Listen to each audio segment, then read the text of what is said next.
Olá, eu sou Miguel Thompson. Hoje a gente vai bater um papo com o professor José Pacheco, que acabou de chegar de viagem. Nós estamos com mais de 800 pessoas aqui no auditório da Editora Moderna para bater um papo com vocês sobre a escola local e a escola global. Como o conhecimento dos territórios educativos pode trazer uma visão universal.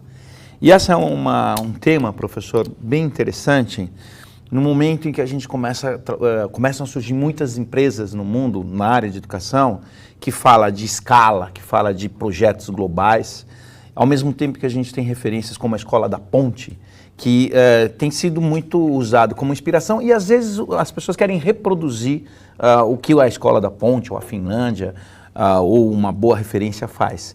É possível trabalhar um projeto local de maneira global?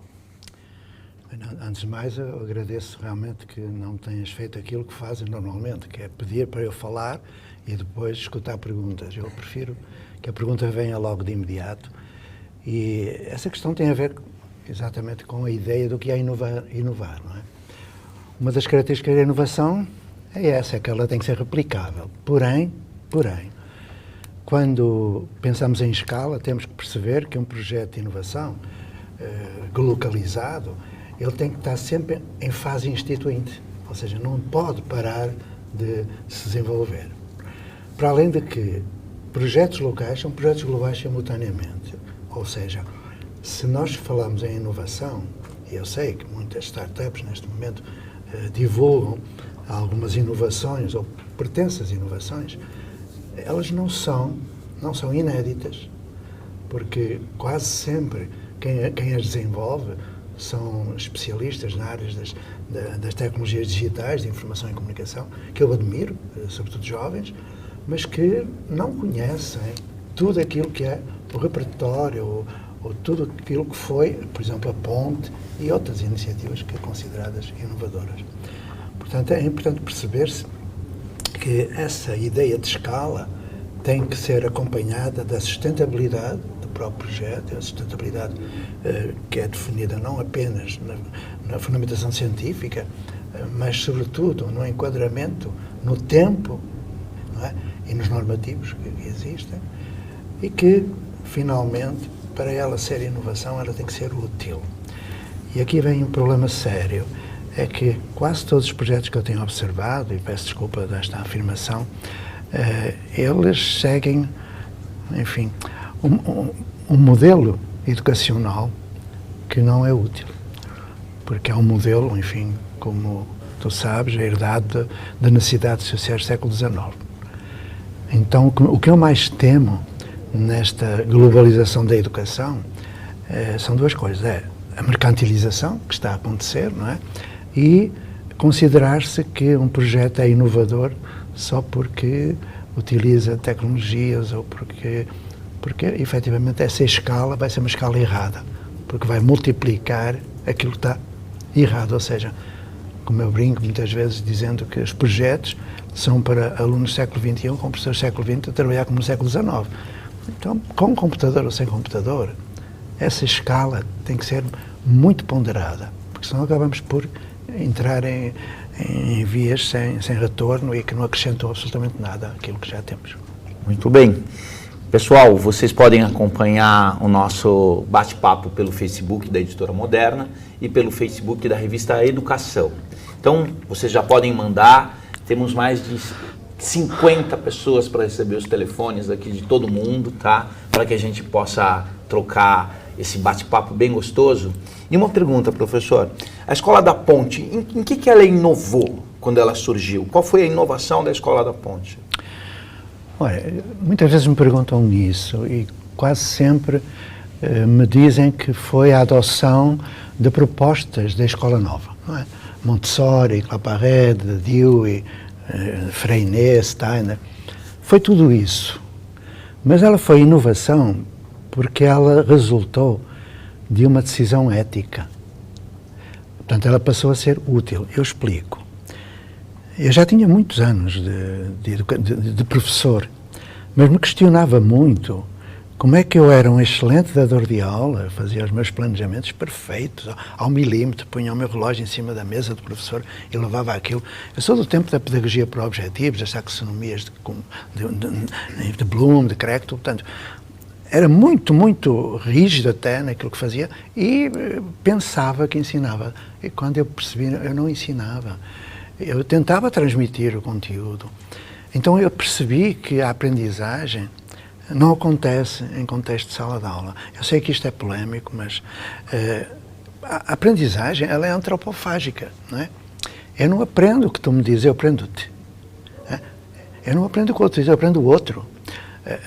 Então, quando eu penso isto, eu percebi que eu era antiético, porque trabalhava dando aula, não é? Percebendo que já não ensinava e continuava a insistir aí. Então, quando eu encontrei mais 2 pessoas na Escola da Ponte, eu perguntava às pessoas porque é que eu dou aula tão bem dada e há alunos que não aprendem a velha história. Nós temos 13 milhões de analfabetos no Brasil, dizem, acho que é muito mais.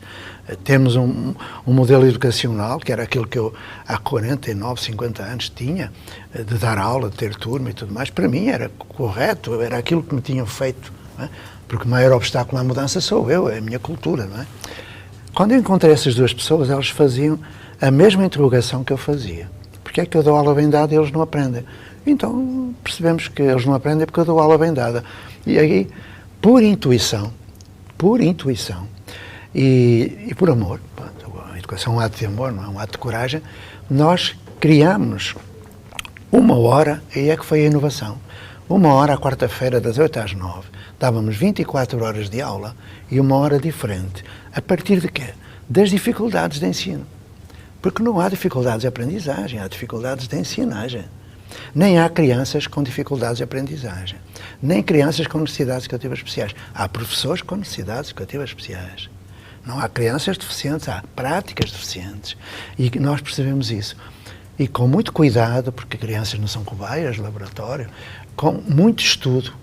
E aí nós adotámos tudo o que havia na época, desde a metodologia de trabalho de projeto, às propostas do Freinet, que vinha com a Assembleia, os fecheiros autocorretivos, tudo isso. Os cantinhos, são as salas ambiente de Crowley, enfim, fomos juntando tudo o que era escola nova. E a Escola da Ponte foi a primeira escola no mundo, a primeira, a passar do paradigma da instrução para o paradigma da aprendizagem. Isso foi a inovação. Só que a Escola da Ponte, e agora espero não ser injusto para quem está lá, eu estive lá há 30 anos, mas a Escola da Ponte tem 44 neste momento. É que a Escola da Ponte cristalizou ali. As pessoas que a visitam querem ver uma escola em que o centro é o aluno. O empreendedorismo, a autonomia do aluno, o protagonismo juvenil, que para isso se fala, mas não se faz. Porque mesmo as escolas Waldorf, por exemplo, que vêm com toda a proposta de Stein, da antroposofia, elas dão aula. Ou seja, centram no professor. É híbrido, digamos, que eles têm aritmia, têm tudo isso.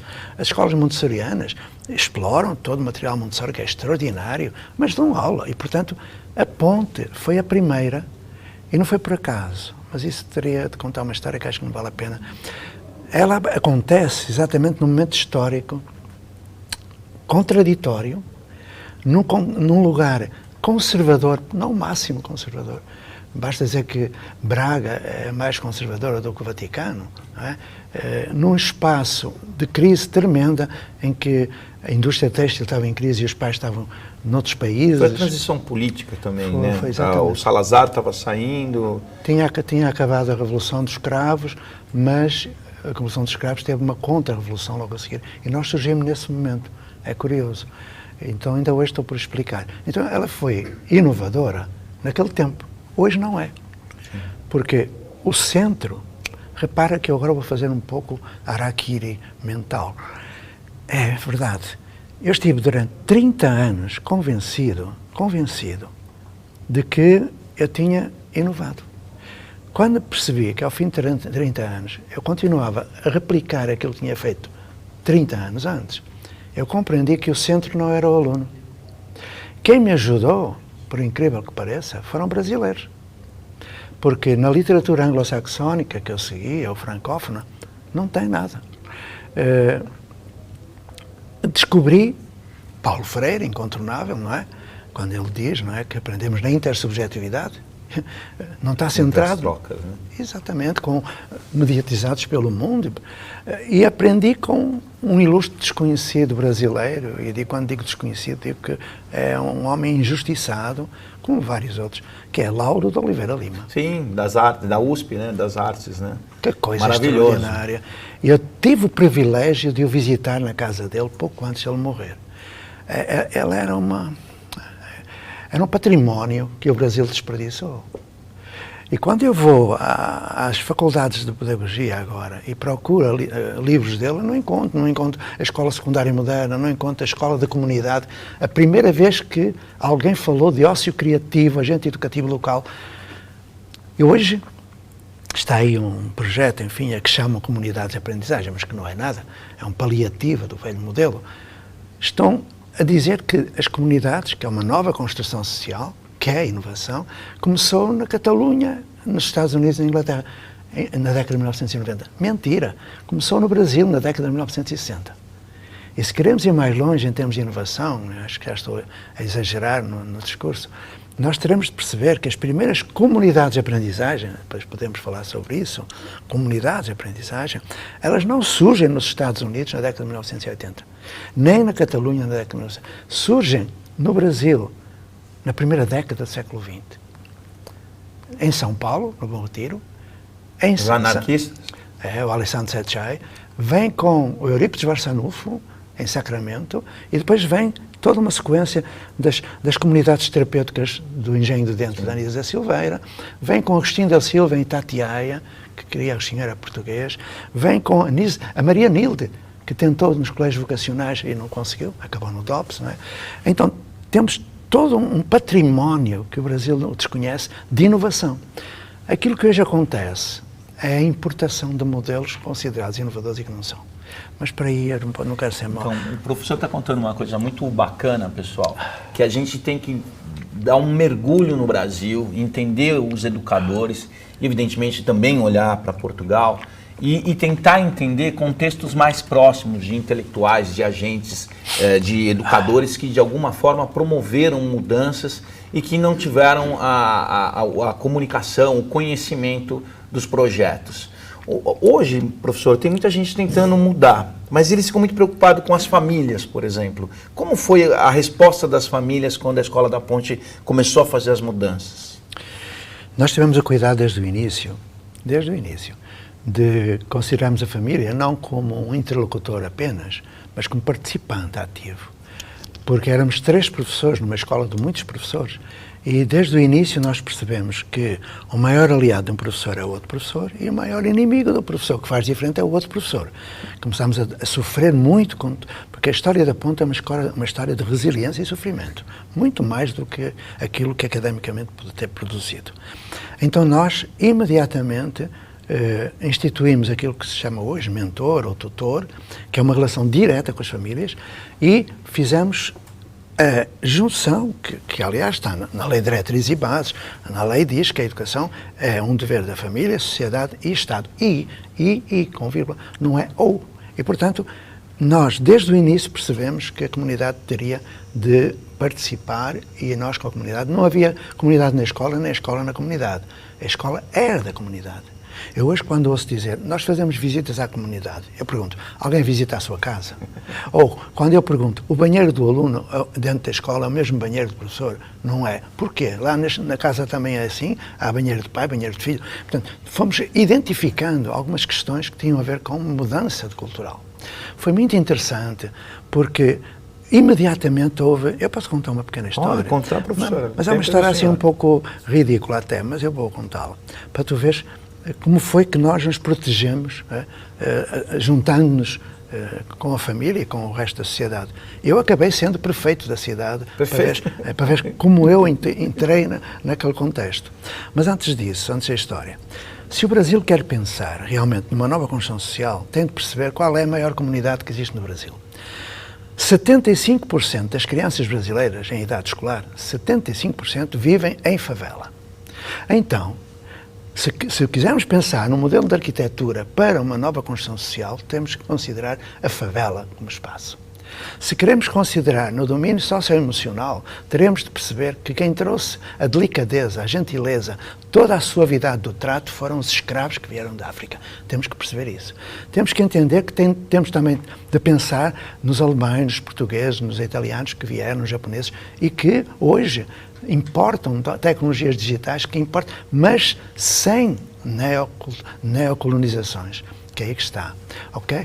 Então, se considerarmos tudo isto, percebes qual foi a mudança que nós operamos quando os pais, com receio, é evidente, os pais perguntavam, mas com este método, que não é um método, eles vão chegar à universidade, eles vão ter boas provas e tal. Bom, passados 7 anos, éramos os primeiros nas provas nacionais e os nossos eram os primeiros nos ENEMs, mas isso me magoou bastante. Que eu não quero que os nossos sejam os primeiros, quero que todos sejam os primeiros. A educação é um direito, e portanto o direito de todos.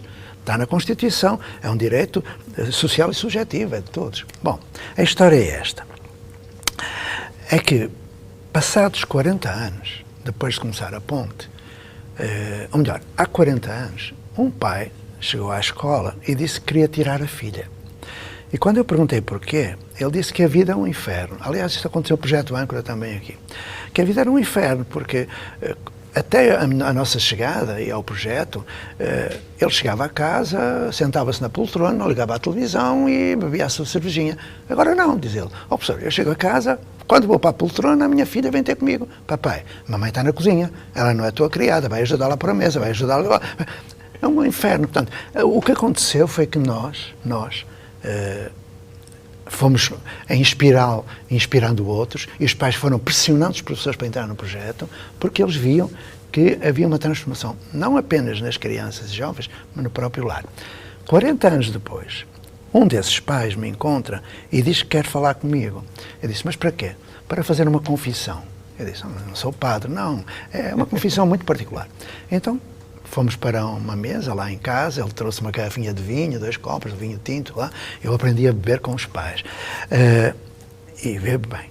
Então, encheu os copinhos, bebemos, e ele diz, olha, tu lembras-te quando vieste para cá, há 40 anos, que tu, quando ias estender as fraldas do teu filho na varanda, de avental, tu não ouvias, ó viado, para com isso. Ouvia. Eu tenho de confessar que era um dos que te chamava viado. Eu disse, pô, mas porquê? Porque era chocante para nós, naquela época, ver um homem de avental a estender roupa. Não podia. Olha, lembras-te quando tu ias na rua com a tua companheira, abraçado, dar beijinhos, não ouvia, ó boiola, tira a mão da... Ouvia. Sabes porquê? Porque naquele tempo, há 40 anos, quando nós íamos para a missa, os homens iam na frente e as mulheres iam atrás, na calçada. Eu disse, mas onde é que tu queres chegar com isso? Ele deu um sorriso e disse, é que agora, olha, eu estendo a roupa, eu abraço a minha mulher, dou-lhe beijinhos, quero lá saber que me chama enviado. A questão é que houve uma transformação total daquele lugar. Porquê? Porque a escola foi mais um lugar onde se aprende. E a escola da Ponte foi uma pena que tivesse, enfim, cristalizado. Mas aqui no Brasil nós temos agora, eu gosto mais de falar do Brasil, que foram além da Ponte. Tem várias perguntas aqui. Tá a Maite Johnson, a Paula Verussa Deva, a Larissa Juliana, a Alice Santo de Assis, a Patrícia Oliveira. Super obrigado pelas perguntas. Eu vou fazer algumas perguntas aqui, tá? E aí a gente vai continuar essa prosa, né? Tem uma pergunta, a Larissa fala da cidade educadora, né? Como a gente pode, você foi prefeito da cidade, inclusive, como é que a gente pode ajudar a transformar a escola e a cidade num espaço educador, onde a escola tem influência, onde todo mundo pensa no jovem ou no mais velho, que será quem vive ali, num espaço de aprendizagem total? Eu estava em Barcelona quando foi feita a carta e fiquei muito feliz. Mas também já tinha estado 10 anos antes na Carta das Cidades Educativas, não é? E tinha percebido a reação do Ivan Illich, não é? A essa carta. Eu sou muito amigo do coordenador nacional em Portugal das cidades educadoras. Vivi em Belo Horizonte, que é a sede das cidades educadoras brasileiras, creio que ainda é. E tenho muito respeito por quem desenvolve essa via de pesquisa. Mas não é por aí. Vamos lá. Eu posso fazer uma ligeira resenha histórica para chegar lá? Pode fazer. Bom, mas é algo que vós já sabeis, mas eu preciso recordar. tá bom? Sobretudo os professores devem saber o que eu vou dizer. Há uns 200 anos atrás, um senhor chamado Santander e um senhor chamado Bolívar trouxeram para o Brasil um senhor chamado Lancaster, de uma família tradicional inglesa, que por sua vez trouxe mais uns professores para fazer a monitorização, ou seja, a introdução da escola da aula. Pronto, a primeira Revolução Industrial, toda a gente sabe isto, mas é bom lembrar. E durante todo o século XIX, na América Latina, estou a referir-me à América Latina, se foi alargando, né? Da Nova Granada e da Colômbia, foi para o Peru, entrou na Argentina e, logicamente, que os jesuítas também partilharam um pouquinho dessa novidade. Acontece que no final do século XIX, o Plano Puebla e alguns anunciadores da Escola Nova levaram Adam Ferrier a dizer que essa escola era uma invenção do diabo. É um célebre texto, não é, que está na internet. Escola, invenção do diabo. Porquê?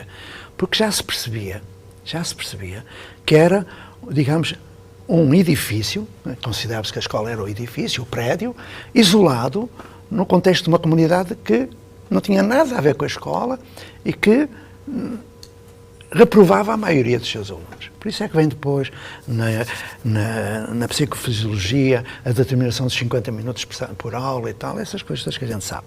Bom, o século XX foi um século de promessas, mas ainda hoje essa promessa se mantém. Quer-se passar para o centro no aluno, mas nunca se conseguiu, a não ser em duas escolas na Europa, Reggio Emilia, no que tem a ver com a educação infantil, e a Ponte.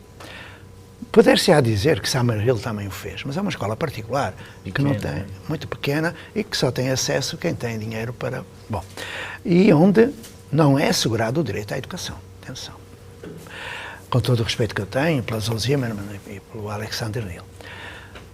Quando chegamos ao fim do século XX, nós já passamos por mais duas revoluções industriais. A de 1980, com os computadores, em que as escolas erradamente fazem laboratórios de informática, que são, digamos, depósitos de lixo digital hoje, e na década de 90, quando entra a internet e a EAD se instala. Só que nós hoje estamos na 4.0, a caminho da 5. Hoje temos inteligência artificial, automação, temos tudo o que é da internet das coisas, tudo mais. E o que é que nós temos neste momento? Uma escola ilha, que está completamente descontextualizada do lugar onde acontece, não é? Porque ela está a reproduzir um modelo do século XIX. Então o que hoje nós precisamos perceber, como eu dizia há pouco, é que para haver uma cidade educadora, e a cidade é tudo, é onde se aprende, não é? Achei curioso que num vídeo do âncora acaba com a criança a dizer: a cidade é o meu lugar de aprender. É uma criança de 10 anos. Não é? É que é preciso passar-se exatamente do paradigma da instrução para o paradigma da aprendizagem. Sim, senhor. Deixar de ter um sistema de ensino, e os sistemas de ensino, e os subsistemas de ensino, que não servem para nada, ok? Porque a escola global é a escola do aquecimento global. É. Então, temos de ter realmente essa transição, que nunca foi feita, para o paradigma da aprendizagem, mas não ficar por aí. Para haver cidades educadoras, comunidades de aprendizagem, novas construções sociais, nós teremos de trabalhar em sistemas de aprendizagem contextualizado e fundamentado no paradigma da comunicação. E aí estou a falar de quem? Simon Papert, Simmons, Castells, Lauro, Freire, Maturana, Morin, que nós temos de perceber e reinterpretar à maneira brasileira, que não é a europeia nem a anglo-saxónica. Bem, uma pergunta aqui, bem legal, mas capciosa. Escolas cívico-militares, né? E são duas as questões, né? Uma é que você pensa dessas escolas e que você pensa de ter uma escola dentro de um sistema que é totalmente diferente, né? Só uma em milhares de escolas, né? É uma ilusão pensar que as escolas cívico-militares vão resolver os problemas que hoje afetam o sistema de ensino. Mas, como eu costumo dizer, quando me perguntam o que é que acha, digo, não acho nada, eu sou um profissional da educação, não posso achar. Eu manifesto uma afirmação e fundamento. Ok, então é por aí. O que eu penso, quando me perguntam se estou de acordo, eu digo, eu não estou em acordo nem em desacordo. É uma medida de política pública tomada por um governo legítimo e eleito democraticamente. Não tenho nada contra. Mas se me perguntam se eu quero uma escola cívico-militar, eu digo que eu quero transitoriamente. Repara, eu trabalho muito em favela, que é o lugar mais tranquilo do Brasil. É onde menos assaltos e crimes talvez aconteça, mas mais quando as facções se zangam. Eu sinto-me tranquilo, sinto-me seguro. Eu sinto-me seguro. Porquê? Porque eu tenho ali à minha volta pessoas que não estão nada interessadas em que aconteça uma desgraça. Quando eu já fui assaltado 3 vezes, eu já sou brasileiro, considero ter com direito a ser brasileiro.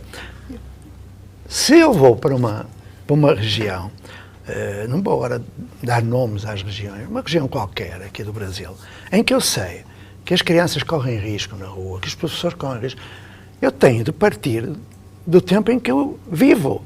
Eu estou num tempo em que os valores fundamentais e que se aplicam à política são o medo, o fundamentalismo, a violência extrema, várias violências, enfim, o egoísmo. Eu tenho de perceber que eu estou num mundo que precisa da intervenção militar e da polícia militar, mas transitória.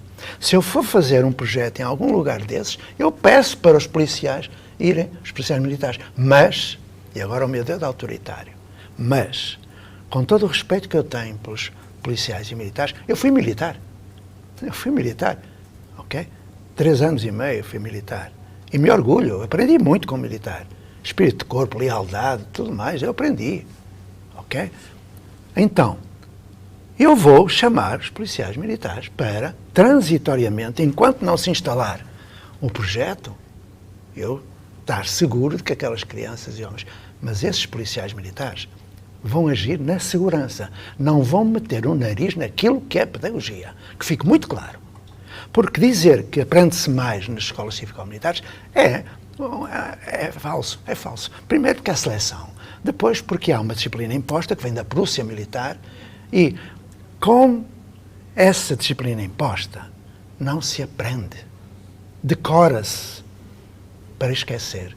E, portanto, não me venham com histórias de que essas escolas são melhores, para além de que têm melhores condições, para além de que têm. O que eles têm, bom, não vou acrescentar mais nada, tenho uma grande consideração pelas escolas cívico-militares, tenho uma grande consideração pelos policiais militares, mas se um policial militar me vem dizer que o meu trabalho, eu tenho todo o direito de pegar uma pistola e ir para a rua fazer o papel. A defesa da nação. Se um médico me diz que eu vou trabalhar, eu tenho todo o direito de ir a um hospital e fazer intervenções cirúrgicas. O Piaget, o velho Piaget, dizia que a educação é a única área das ciências humanas em que toda a gente se considera especialista. Qualquer indivíduo dá palpite sobre educação. E eu, que sou da educação, não posso dar palpite sobre engenharia, sobre medicina, sobre os militares. É esta a questão. Acho que os professores têm que reivindicar o seu espaço e o debate público tem de ser feito com educadores. Eu não admito que um engenheiro, um médico ou um militar me venha dizer como é que eu vou trabalhar. Porque eu tenho respeito por mim e respeito dos professores. Super, professor. E aqui a gente tem uma pergunta, como é que a gente forma esse professor nesses novos tempos? O que é o professor hoje? Ixi, é difícil definir, são professores. Mas quanto à formação eu tenho muitas dificuldades. Olha, eu fui formador de professores na universidade. Fui formador de formadores, chamados FOFs, formadores. Fui diretor de centros de formação, das EAPs. Fui formador de formadores, consultor de formação, membro do Conselho Nacional, fui tudo isso. Fiz uma dissertação de mestrado e acabei por concluir que formar é impossível. Ao fim de 40 anos eu percebi que transformar é necessário. Ou seja, há 3 grandes gargalos da formação que hoje temos. E quando eu vou agora falar o que vou falar, eu peço que me perdoem, porque eu não vou criticar nada nem ninguém.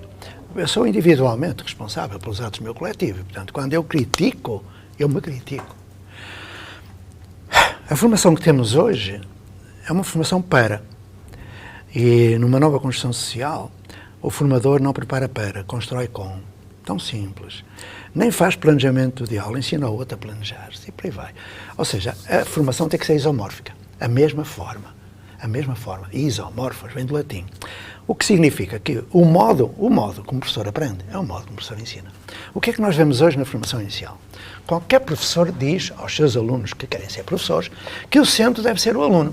Diz ou não diz? Sim. Eu não conheço um professor que não diga isso. E o que é que ele faz? Dá aula centrada no professor. que das duas uma, ou é esquizofrénico, ou outra coisa que eu não digo. Bom, então, se nós falamos, eu acho muita piada quando vejo na internet, curso de metodologias ativas em sala de aula. Repara, curso de metodologias ativas em sala de aula. É impossível haver metodologias ativas em sala. Em sala de aula a metodologia é inativa. Porra. A pessoa está ali olhando, mesmo que esteja em semicírculo, está a ouvir, está inativa. Bom, mas eu falo do curso. Curso é aula. É aula. Com PowerPoint, sem PowerPoint, lousa digital, quero lá saber. É aula. Não me venham com histórias, com eufemismo. É uma aula. Ok? Então, o professor pode ser muito competente, que eu não duvido, mas ele dá aula. O que fica no formando é o que ele vivenciou. Ou seja, ele não vai. É a mesma forma. O modo como o professor ensina é o modo como o professor aprende, é o modo como o professor ensina.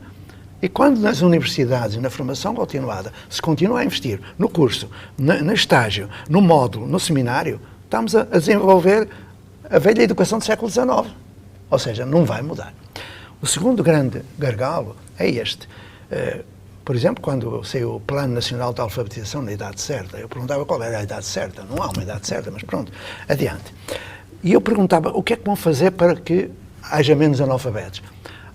Nós vamos dar capacitação, ou seja, consideram o professor incapaz ou incapacitado e vão-lhe dar capacitação. É um erro crasso. Um professor não é objeto de formação a quem se vai entregar alguma coisa. O professor tem que ser considerado na sua dignidade de profissão como sujeito da aprendizagem. Em autoformação. Toda a educação do século XXI é autoformação. Leiam Autopoiese, vejam Maturana, não sabem ler. É isso que me espanta. Umas pessoas fazem doutoramentos em Maturana e tudo mais e depois fazem o contrário. Devem ser analfabetos funcionários, mas pronto. Enfim, não sabem interpretar aquilo que é. Então, o que é que eu quero dizer com isso? Que esse professor tem que ser considerado sujeito, é uma forma bem diferente daquilo, em modalidades de formação como oficina, círculos de estudo, projeto de formação, até tertúlia, que são modalidades que podem ser consideradas do século XXI. Finalmente, a velha questão de se considerar que a teoria está antes da prática. Mentira. Uma das características básicas de uma nova formação para essa nova escola é a praxeologia, ou seja, é a minha dificuldade de ensino que me leva à busca, através do roteiro de estudo, da pesquisa, da necessária componente teórica, porque não há prática sem teoria, que me leve a juntar a minha prática e a construir uma solução. Prática e teoria. Lógico. Pode-se, na formação inicial, como na formação continuada, nós podemos encher a cabeça daqueles jovens ou dos professores de Piaget, Vygotsky, Luria, Jontel, Bakhtin, Piaget. Podem encher a cabeça que ele vai para a sala de aula, o Piaget não está lá, o Vygotsky fugiu. Porque ele não faz sentido. Não é significativo. E toda a aprendizagem tem que ser significativa. Integradora, diversificada, ativa, socializadora. Está nos livros do Brunner, do Ausubel, do Vygotsky. Será que as pessoas não leem ou não sabem ler? Peço desculpa porque eu me agito muito. Porque o senhor está muito bravo, vocês perceberam, ele quer mudar, quer ajudar. E aí nessa resposta aqui, a Ana Paula perguntou sobre os métodos ativos, né?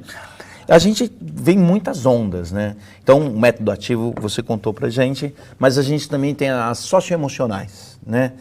Essas ondas que aparecem de vez em quando na educação, ou de vez em sempre, como que a gente trabalha isso, né? A gente entra na onda ou não entra? Como funciona isso? Como um educador genuíno resolve essas demandas do consumo? Eu tenho andado à procura e espero andar mais um tempo, porque essa é uma área que é muito significativa para mim, para nós. Para além da aprendizagem, para acontecer, deve ser significativa, deve fazer sentido, né? Eu sei porque é que eu busco, sei porque é que procuro, parte de necessidades, desejos, sonhos. Há uma componente indispensável, que é o vínculo, não é? Nós sabemos que o ser humano não é só cognição, não é? É afeto, emoção, ética, estética, físico-motor, emocional, espiritual até. Eu posso contar uma história? Pode contar várias, professor. Porque eu prefiro, porque é muito difícil, porque aquilo que eu posso dizer agora está nos livros, e o que está nos livros eu não gosto de falar, as pessoas sabem ler, vão ler, está nos livros. Mas eu sou do chão de escola, peço desculpa desta minha arrogância, eu sou do chão de escola. Ok? Tenho 51 anos de chão de escola e, portanto, quando eu falo, eu me lembro de coisas que aconteceram. E no domínio socioemocional, das habilidades socioemocionais, eu percebi que esse vínculo, se não existir, não acontece a aprendizagem.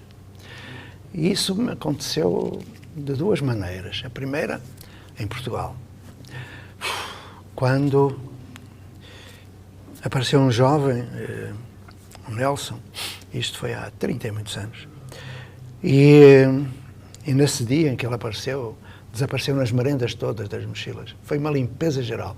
Então, no dia seguinte, eu fui ter com ele, perguntei, Nelson, podemos conversar? E ele, já sei o que é que você vai dizer. Eu disse, não perguntei nada. Não, você diz, vai-me perguntar se fui eu. Fui eu, roubei, e vou continuar a roubar.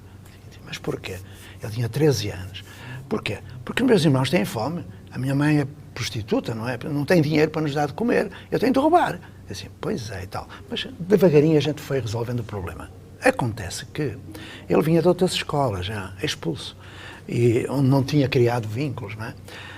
E quando chegou àquela escola, ele vinha com uma representação de professor, que era aquele professor que lhe dava, naquele tempo, com a régua, que lhe dava com a cana, que o punha fora da sala e tudo mais. Ali ele encontrou outra coisa. Passados uns dias, ele subia a rampinha da escola, eu vi que ele tinha a camiseta toda salpicada de sangue. Parecia-me. Disse, Nelson, o que te aconteceu? Ele, professor, foi esta noite, professor. O quê? A minha irmãzinha mais pequenina, ela tem meio aninho, ela gritou toda a noite. Assim, ai sim, Nelson, foi. E sabes como é? Cortaram-nos a luz. A minha mãe não pagou a eletricidade, nós só de manhã é que fomos ver o que tinha acontecido. Eu disse, então? Foram os ratos, professor. Os ratos, sim, comeram uma orelha da minha irmã e comeram metade da outra. E eu peguei nos restinhos da outra para a minha mãe levar para o hospital, então fiquei cheio de sangue. Eu disse, Nelson, mas como é que tu tens cabeça para vir para a escola depois disso tudo? Ele deu um sorriso e disse, olha, professor, eu já andei em muitas escolas e tu perguntas porque é que eu venho, mesmo todo cheio de sangue. Assim, olha, professor, como é que tenho de explicar? A minha vida é um inferno. Mas olha, quando eu venho para esta escola, pelo caminho, eu sinto cá dentro uma coisa, como é que eu te vou explicar? Olha, já sei. O que eu sinto parece mesmo alegria, professor. Ele abraçou-me, eu não falo mais porque me emociono muito, porque isto tem uma sequência, não quero falar, porque velhinho chorando em público é muito chato. Então, esse foi o primeiro episódio. O outro foi no Brasil. Numa escola brasileira, eu chego e dizem-me, olha, vai no estande que o Maicon está lá a querer bater em todos. Era segunda-feira. Eles na segunda-feira vêm todos piores do que na sexta, não é? Eu fui e agarrei-o. Ele começou-me a dar cotoveladas, deu-me uma cabeçada aqui, os óculos foram pelo ar, enfim, virei-o para mim e, enfim, perguntei-lhe... Não, ele começou-me a chamar nomes para cima do boiola, eu nem conhecia o repertório, ele olhava para o sucesso. Aí eu mandei toda a gente sair e fiquei eu e ele. É de um para um. A aprendizagem é de um para um. Todo o projeto humano é coletivo e é de um para um. Aí, ao fim de algum tempo, ele olhou à volta e eu teria de explicar quem é este jovem, mas posso dizer-vos que ele, entre outras coisas, ele foi, quando tinha 5 anos, foi estuprado por vários homens. Muito. Foi violado por vários homens. Eu soube isso depois num trabalho que fiz com psicólogos, pedopsiquiatras, assistentes sociais. E, quando ele se irritava, as fezes saíam, o esfíncter anal abria. Eu lembro do cheiro, era nauseabundo, ele estava sentado em bosta. Eu ali, sem perceber o que se passava, agarrado às mãos, ele tentava fugir. Até que quando ele viu que estávamos só os dois, ele olhou à volta e perguntou-me, Tio, posso fazer uma pergunta? Assim, eu, faz. E já com alguma suavidade ele disse, eu posso dar-lhe um abraço? Eu disse, podes. E abri as mãos. Ele pensava que eu não iria deixar fugir. Ele não fugiu. Agarrou-se a mim. Tio, me ajuda. Tio, leva-me ao banheiro. Eu estou todo borrado, tio. Tio, me ajuda. Encharcou-me de lágrimas, afastou-se e estendeu-me as mãos de novo. Foi lindo. E eu não posso falar mais sobre isto. Vou encerrar. É que naquele momento eu passei a ser, perante ele, mais do que mediador de aprendizagem, eu era um tutor.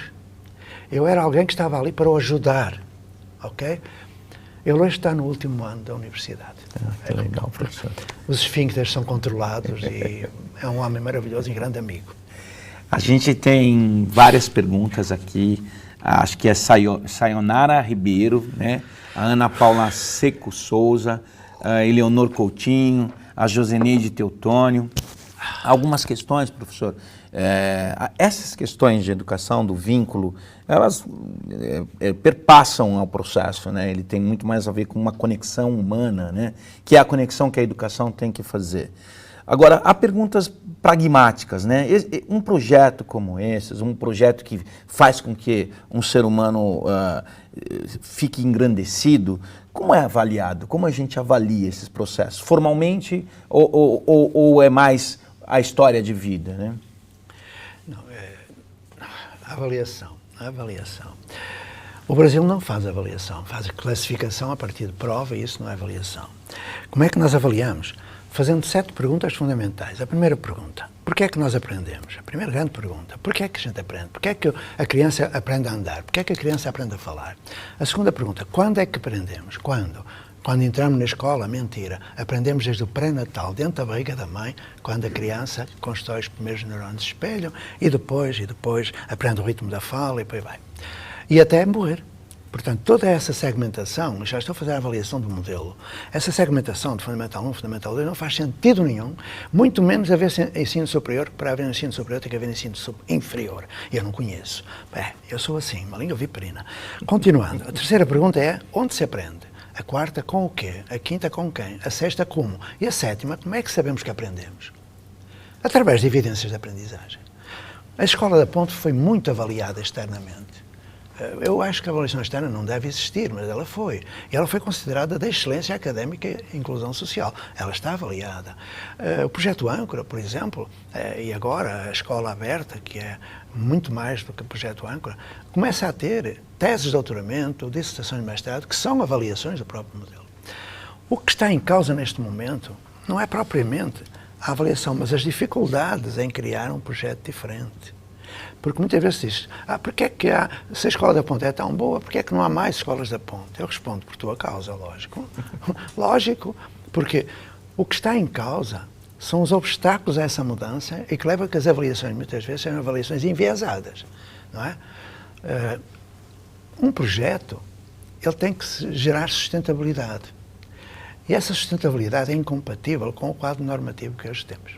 Por exemplo, então eu vou avaliar não a escola, mas o poder público. O poder público, neste momento, incorre em 4 ou 5 crimes. Eu estou a falar de crime. Porque quando o Darcy Ribeiro dizia que a crise mundial, a crise global e a crise do Brasil não era uma crise, mas um projeto, é um projeto, é deliberado, de gerar desigualdades, da reprodução cultural, social, através da escola. Mas é muito mais que uma crise no Brasil. É um caso de polícia. É um caso de polícia. Eu explico. Quando nós sabemos que este modelo, que aí está, produz milhões de analfabetos, leva à evasão, leva a quem, no Estado brasileiro, em cada 100 jovens que saem do ensino médio, que já é só metade dos que entram no fundamental, em cada 100 jovens, só um tem a proficiência em matemática. Isto é a avaliação do modelo. Então, quando o poder público continua a desenvolver esse modelo, ele está a incorrer no crime de abandono intelectual dos jovens. Quando uma escola quer fazer um projeto diferente e uma avaliação de projeto diferente e o poder público o obriga a continuar a fazer o mesmo projeto, a aula da turma, ele está a incorrer noutro tipo de crime, que é falsidade ideológica, porque uma coisa é o que está escrito, outra coisa é o que está na prática.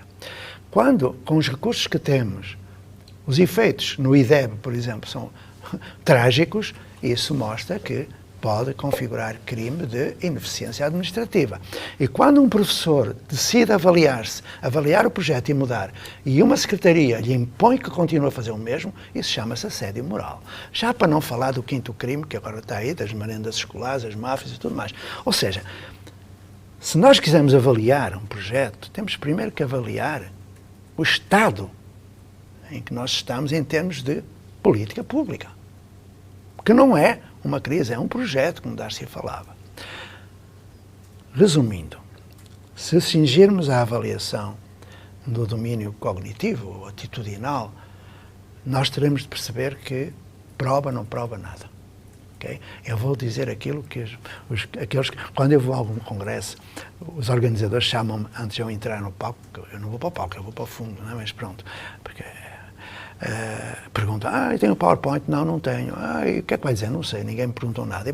E aí eles dizem, professor, não diga aquelas coisas horrorosas que você diz, que uma aula não ensina, que uma prova não prova. Eu pego no microfone e digo, olha, pediram para não dizer duas coisas, que uma aula não ensina e que uma prova não prova. E agora, alguém quer contestar? Repara bem, Miguel.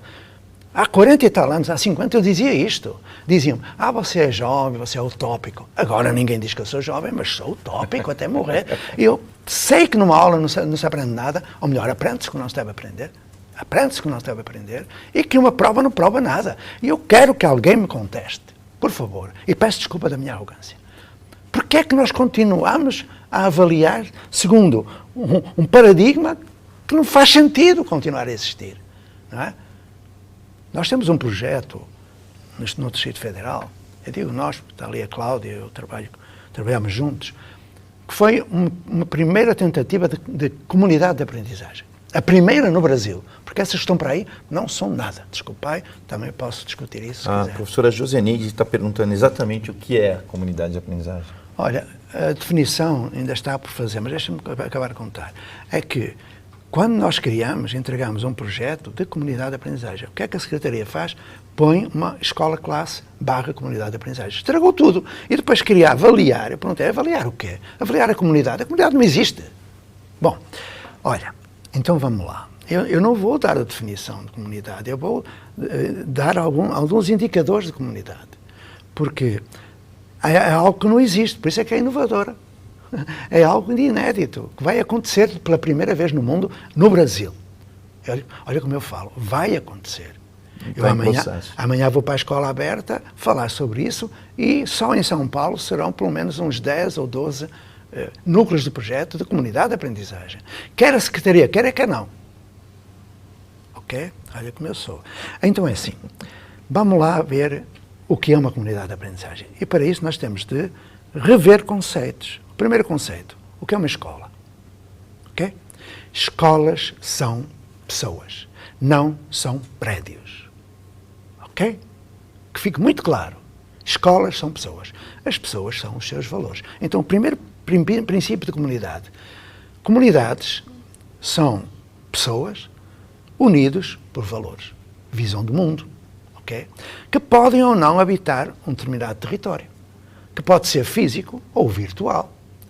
Que têm as mesmas necessidades ou necessidades afins, que desenvolvem ou recuperam o conceito de círculo de vizinhança, para deixarem de estar sozinhos na internet, com entidades virtuais, ou se suicidarem. Porque nunca tivemos tantos instrumentos de comunicação e nunca tão solitários estivemos, ok? São bonsais humanos que saem desses lugares, enfim, umbiguistas. Então, vamos lá, temos valores, temos o território, e temos, sobretudo, aquilo que o Lauro, vamos falar agora da ciência, não é? Das ciências, da educação, da história da educação, da filosofia da educação, da psicologia da educação, vamos falar da filosofia da educação, vamos falar da epistemologia e tudo mais. E aí nós temos contribuições fantásticas no Brasil. No Brasil. Eu gostaria de sublinhar esta questão. O Brasil despreza aquilo que tem porque tem a síndrome do vira-lata. O que vem de fora é que é bom. Eu vou alertar para uma coisa que o Fernando Azevedo, em 1959, já dizia. Nem tudo aquilo que é bom aos Estados Unidos é bom para o Brasil. Cuidado com essa importação de modas, de aulas invertidas e outras desinvertidas e que não são nada, que são paliativos do velho modelo e que dão dinheiro a muita gente. Então vamos ver se estamos com calma. Comunidade de aprendizagem não é uma escola de modelo tradicional, onde se mete uma biblioteca tutorada, onde se mete um projetinho por semana, onde se leva os pais a uma reuniãozinha. Não é nada disso. Isso é enfeitar a escola árvore de Natal, como dizia o Rubem Alves. Está cheia de projetos e não tem projeto nenhum. O que nós precisamos, no fundo, é de perceber que o que importa é, a partir da recuperação do sentido de vizinhança, criar uma federação de vizinhanças, criando bairros, E quando a escola acontece em muitos lugares, porque aprendemos em qualquer lugar, mediatizados pelo mundo, então nós percebemos que não é preciso prédio de escola sequer. Mas se houver prédio de escola, tanto melhor. Sabes porquê? Porque aquilo que hoje são as salas de aula, poderão ser lugares onde as pessoas podem instalar ateliês de escultura, reuniões das associações culturais, pode haver uma ágora, que é onde a comunidade se encontra, pode ser a casa da cultura da comunidade, porque a escola está cometida a intenção de criar conhecimento, produzir conhecimento e elaborar cultura. Se nós vamos continuar a reproduzir essa cultura que nós temos, vamos continuar a ter aquilo que merecemos, não é? Como diria alguém. Então, comunidade, estou a escrever sobre comunidade, sabes? Eu tenho muito medo de falar porque eu nunca publiquei nada. Eu tenho 47 livros publicados no Brasil e tenho dezenas no mundo. E nunca publiquei nada que eu não tivesse feito. Então estou num dilema. Quando me perguntam o que é uma comunidade de aprendizagem, digo, é mais ou menos isto, mais ou menos aquilo, como agora consegui safar-me, não é? Porque eu vou testar. No próximo ano eu vou para o chão de escola novamente, quase com 70 anos de idade, se vai ter juízo, vou outra vez para o chão da escola, com professores, para criar as primeiras comunidades de aprendizagem do mundo. E como formar esse educador, esse professor, que vai existir o professor, é uma liderança? Quem vai ser esse sujeito e como será? Somos todos educadores, não é? Mas há aqueles que têm uma formação específica, não é? Como o psicólogo, ou o médico, ou qualquer outro. Eu sei como não se deve criar. Eu tive uma experiência traumática quando fui para a formação na universidade. Lá bem mais uma historinha breve. Eu já tinha 20 anos na Escola da Ponte e convidaram-me para trabalhar em várias universidades. Eu fui. Foi traumático porque quando cheguei, deram-me uma turma, ou melhor, deram-me 3 turmas, que eu não fiz turmas, não é? Eu reuni-os todos no auditório e eu disse, olha, meus filhos, aqui não há registro de presença, ninguém tem que assinar nada, cada um vem quando quer, vamos conversar. Eu perguntei o que eles queriam saber. Repara, a formação de professores inicial na maior instituição e mais famosa instituição de formação do meu país, Portugal. Que no Brasil, certamente, isto nunca aconteceu. Perguntei o que é que eles queriam aprender. Eles estavam no último semestre da formação de professores. Meio ano depois eles iam ser professores. Eles acharam estranho que eu tivesse perguntado o que eles queriam saber. Mas é daí que se parte, não é? Eu teria de saber quais eram as suas necessidades para construirmos roteiros de estudo de um projeto de vida profissional, em que eu depois iria com eles fazer pesquisa, essas coisinhas todas que os livros falam. Bom, aí eles ficaram espantados e disseram, não, aqui não é assim, aqui o professor chega, passa umas transparências, não havia ainda PowerPoint, não é? Mas a mesma história, era um retroprojetor e tal. Mas vocês o que é que fazem? Não, ele é que lê, vocês são analfabetos, não sabem ler o que está lá, não. E o que é que está lá? Está o que o Piaget disse, filhos, fica aí em casa a ler o Piaget, para que é que vem aqui ouvir um papagaio ler o que está projetado e que está nos livros? Bom, mas a maior surpresa na formação, e por isso é que eu digo que sei como não deve ser, foi quando eu lhes perguntei qual era o trabalho do último semestre. Era um TCC, trabalho de conclusão de curso. Foi espantoso. Eles trouxeram 2 ou 3, eram todos iguais, xerocados. Não havia computador na época. Tudo xerocado, a capa era diferente, porque era o nome deles, portanto era diferente. Aí o que é que eu leio? Era assim, tal e qual. E o Piaget disse para papel. E Vygotsky disse, meus filhos, desculpa lá, eu não sou fofoqueiro, quero lá saber o que é que Piaget disse. Se disse, acabou. Eu quero produção de conhecimento, vocês profissionais da educação, e isto aqui é cópia, não serve para nada. A formação que hoje se faz, infelizmente, e olhar que a maior parte dos meus amigos são professores universitários, porque eu tenho uma grande consideração e respeito. Mas que diabo, quando eu vejo um professor universitário escrever tratados sobre paradigma da comunicação, já nem é da aprendizagem, já nem é centrado no aluno, é centrado na relação. E eles continuam dando aula. O que é isso? Eu não entendo. Então, nós temos de criar condições para que as pessoas aprendam em contexto de trabalho. Não vale a pena. Nós vamos começar agora, porque ninguém faz nada sozinho, e muito menos eu. Nós vamos começar no próximo ano a trabalhar com várias universidades e cursos de formação de professores.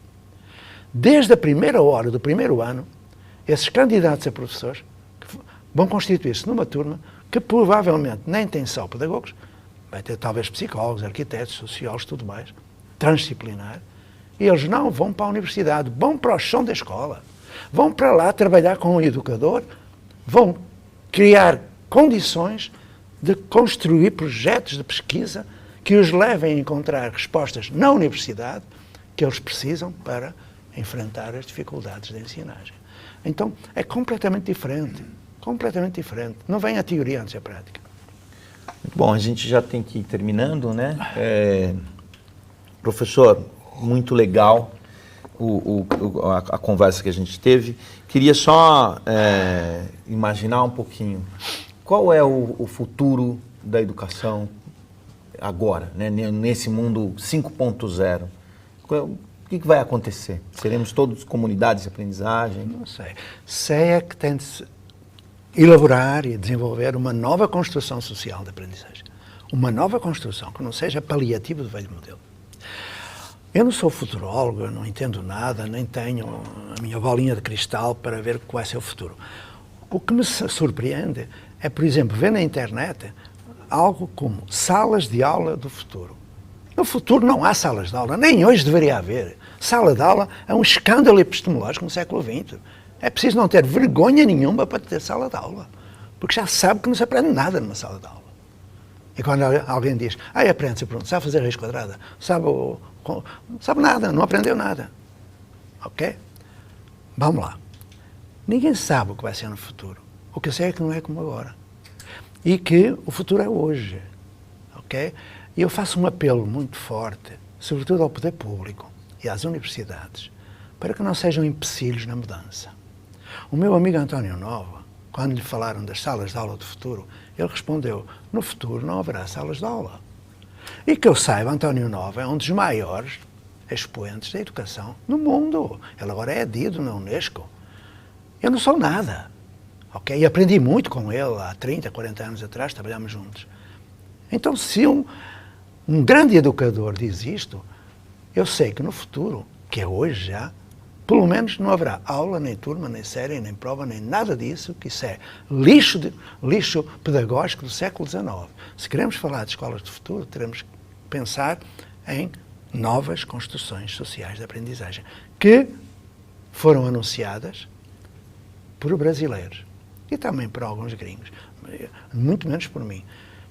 E se quiseres depois acompanhar, e os companheiros que estão a escutar-nos, acompanhar, podem ir até ao Distrito Federal, ou podem ir à Escola Aberta de São Paulo, não estou a fazer propaganda, porque merece.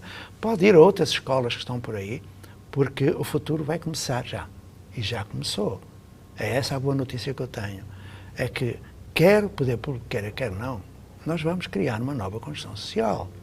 Porque estou cansado de ver gente a não aprender, estou cansado de ver jovens a suicidar-se.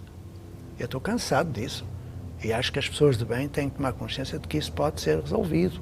Como? Criando outras condições de aprendizagem que não essas que aí estão, que é desperdício total. Bom, então a gente vai terminando. Professor José Pacheco, muito obrigado pela prosa, pela conversa.